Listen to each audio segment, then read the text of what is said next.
Il est 18h, bonjour et bienvenue dans ce journal du mercredi 30 novembre 2022. Parmi les titres que nous développerons dans cette édition, il reste 2 jours pour déposer ou déclarer vos armes détenues irrégulièrement sans risquer de poursuite.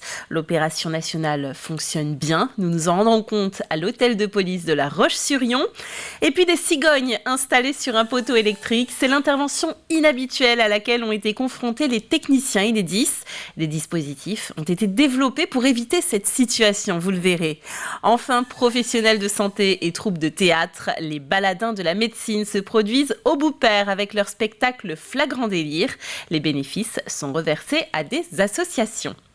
Mais je vous le disais en titre, il y a jusqu'au 2 décembre une grande opération nationale d'abandon et de régularisation simplifiée d'armes à l'État. Les particuliers peuvent venir déposer pistolets, fusils, munitions ou encore sabres non déclarés sans risquer de procédures administratives ou judiciaires, comme c'est le cas habituellement en dehors de cette opération.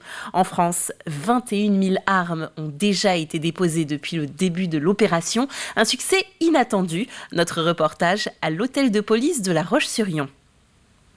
Le coffre rempli d'armes et pourtant ce couple n'a rien de Bonnie and Clyde. Il participe, comme beaucoup de Vendéens, à l'opération d'abandon simplifié d'armes à l'État. C'est une opération qui permet aux Français qui ont hérité d'une arme ou qui l'ont trouvée, mais qui ne connaissent pas les dispositifs réglementaires ou qui ne l'ont pas enregistré, de venir soit pour l'abandonner, soit pour l'enregistrer sur un système informatique, c'est le SIA, le système d'information armes. Et donc on est là pour leur faciliter la vie sur 8 jours. Et en moins d'une semaine, voici le butin. Sabres, épées, fusils ou même munitions, toutes sortes d'armes sont abandonnées. La plupart seront détruites et d'autres pourront intégrer des musées. Voilà, dans le lot, vous avez aussi bien une imitation d'armes de guerre que des choses qui sont quasi historiques comme celle-là. Ou comme celle-là. Donc le retrait de ces armes, c'est une question de sécurité. C'est pour inciter les gens à se débarrasser d'objets dangereux par nature, qui peuvent être aussi volés, il ne faut pas l'oublier. Et quand on les retire de la circulation, on a moins de chances de les voir utilisés. Ça, c'est le premier but, et d'en faire une opération simplifiée pour inciter les gens à venir. Un système simplifié aussi pour ceux qui souhaitent garder leurs armes. Depuis janvier, l'enregistrement sur le SIA, système d'information sur les armes, est obligatoire. Grand-père paternel, maternel. Alors pendant ces 8 jours, aucune poursuite, la préfecture accompagne les détenteurs pour se mettre en règle. Cette opération a pour but d'accompagner les chasseurs dans l'enregistrement de leurs armes sur le SIA. Et d'un autre côté, les gens qui ne sont pas forcément chasseurs ni tireurs sportifs, mais qui souhaitent garder les armes, soit un héritage ou soit trouvées, donc qu'ils puissent s'enregistrer sur ce système d'information. Les gens qui rencontrent des difficultés, je les invite à se rapprocher des différents sites sur le département et ne pas hésiter à se faire aider.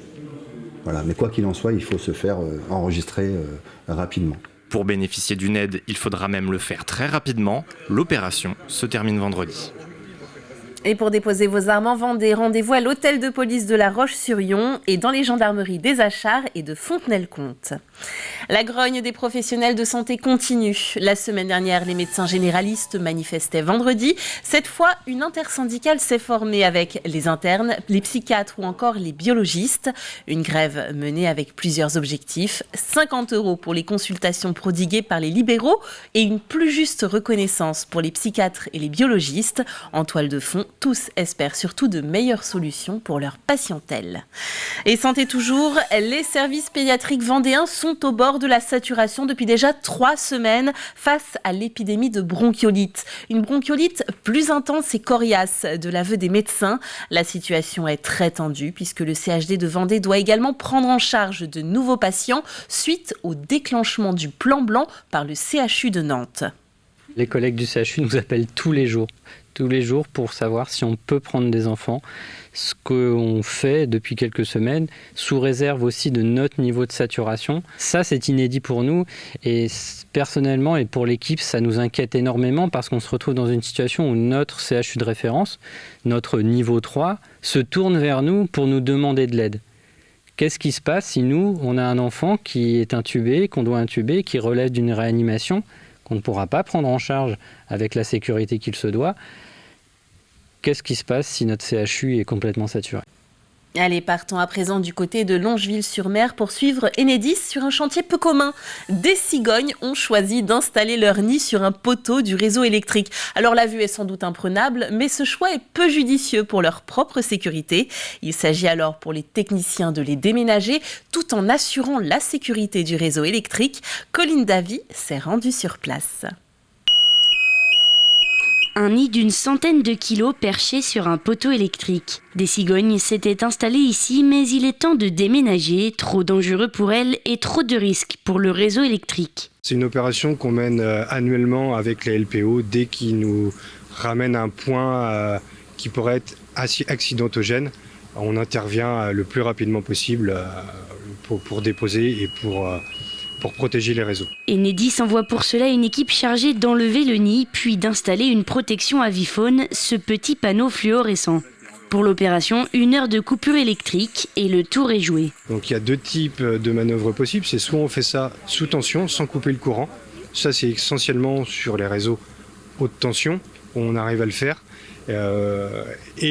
Ça dépend bien sûr de la taille du nid. Et là, sur les réseaux basse tension, nos agents vont procéder à la coupure de l'alimentation. Bien sûr, on a prévenu les clients avant. Et comme ça, on va déposer ça en toute sécurité. Mais ces oiseaux ne sont pas chassés pour autant. La commune installe dans le marais des cigognières pour qu'elles puissent refaire leur nid en toute sécurité. On en a installé une pour la première fois sur notre site du Marais, près de la maison du Marais, l'an dernier. Le but, c'est d'éviter qu'elles aillent s'installer sur des lieux qui sont dangereux pour elles et embêtants aussi pour les gens, puisque ça peut provoquer des coupures de courant. Donc, c'est pour préserver tout le monde et les cigognes, parce que c'est un oiseau mythique. Et puis, quand on voit une cigogne, tout le monde lève le nez en général. C'est un de nos oiseaux favoris en France. Donc les protéger et protéger les gens, les consommateurs d'énergie, quoi. En Vendée, des opérations comme celle-ci, Enedis en effectue une 20aine chaque année. Nous vous parlions hier du maire de la commune de Grue qui a décidé de masquer le mot égalité sur le fronton de sa mairie pour dénoncer le manque d'accès aux soins dans sa localité. Un geste désapprouvé par le préfet de la Vendée qui a demandé à l'édile dans un courrier ce mardi soir de retirer instamment la bâche, rappelant, je cite, le nécessaire respect du principe de neutralité des services publics. Il publie son propre livre. Les éditions Les Chantuseries sortent un nouveau roman, celui d'Arnaud Guichard, et l'auteur est précisément l'homme derrière l'impression du manuscrit, puisqu'il travaille à l'imprimerie de cette maison d'édition. L'île des oubliés, le premier roman de ce jeune écrivain de 30 ans, qui a choisi de suivre le parcours d'une juive en Bretagne pendant la Seconde Guerre mondiale pour intrigue. Là, il y a un truc qui est cool, c'est que déjà ça fait participer mon entreprise. Moi-même je le réalise, donc jusqu'au bout j'aurais été au bout de la ligne, quoi. Et puis ça reste un produit vendéen quelque part qui sera diffusé en Vendée. Et pour y travailler, c'est très cool, quoi. Moi j'en suis fier de ça, quoi. Le fait que je sois éditeur au Poiré et que mon imprimeur soit aussi au Poiré sur Vie, c'est une qualité de travail absolument passionnante. Et puis ça m'ancre dans le souci de participer aussi à la vie économique du département. Voilà. Je ne suis pas imprimé à l'autre bout de l'Europe. Et connaissez-vous les Baladins de la médecine ? Créée il y a près de 30 ans, cette troupe de théâtre, composée principalement de personnel de santé, réalise des spectacles dont les bénéfices sont reversés à des associations. 4 représentations viennent d'avoir lieu au Boupère, dans la salle de l'Oasis. Les images sont de Fanny Poirier. Un homme cagoulé a pris la fuite avec le butin dont le montant n'a pas été encore estimé. Chacun est tenu de rester chez soi. La police est sur le coup. Mais l'art des Baladins, c'est la rue de l'Hôtel ? C'est notre rue ? Le décor est planté. Cette pièce de théâtre, c'est avant tout l'histoire d'un huis clos, où le commissaire Boulingrin s'infiltre et se déguise. L'objectif, démasquer le voleur dans une pièce animée par 31 comédiens. Et au fur et à mesure du spectacle, on découvre toute une palette de personnages, des danseurs, des magiciens, le personnel de l'hôtel, des réceptionnistes, les femmes de ménage. Ça crée un univers assez loufoque, très drôle, et ça crée la pièce Flagrant délire, qui est une très belle réussite. Après 1 heure de spectacle, le public du Boupère est conquis. C'était super le mélange avec les tours de magie et tout, là. J'ai bien aimé aussi. C'était jamais calme. Les acteurs, ils étaient drôles. Très très chouette. J'ai ri. Je dois avoir les yeux rouges parce que j'ai beaucoup ri. Tous sont des acteurs bénévoles, issus pour la plupart du monde de la santé. Une vocation qui a beaucoup aidé à la création de cette pièce. Le fait qu'on soit tous dans le médical, on a tous une valeur assez humaine, donc ça aide et on sait qu'on joue pour des œuvres caritatives. Donc ça a permis d'avoir très vite un ciment avec tous les artistes et en fait ça permet d'avoir une bienveillance mutuelle sur toutes les répétitions, sur tout le long du projet des Flagrants Délires. Ça a été beaucoup plus facile, je pense, que dans certaines troupes professionnelles. L'association Les Baladins de la Médecine crée depuis 28 ans ces pièces, mais ne touche pas de bénéfices. Ils sont reversés à d'autres associations. Ce soir-là, Ravinala et Laïdou. Pierre est le fondateur de la troupe. Créée en famille, l'ancien médecin a suivi l'évolution au fil des talents.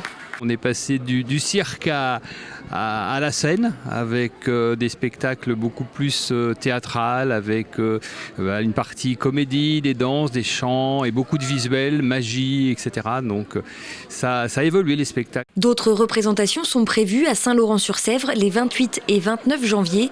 Cette fois-ci, les bénéfices seront reversés à l'association Vendée à Kamassoa.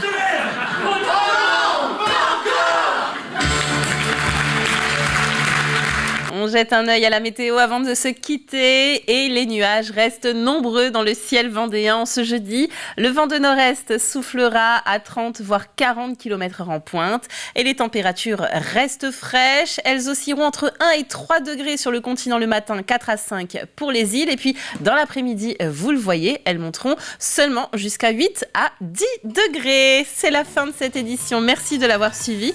Elle est à suivre bien évidemment en replay sur notre site internet tvvendée.fr. Belle fin de journée sur TV Vendée, à bientôt.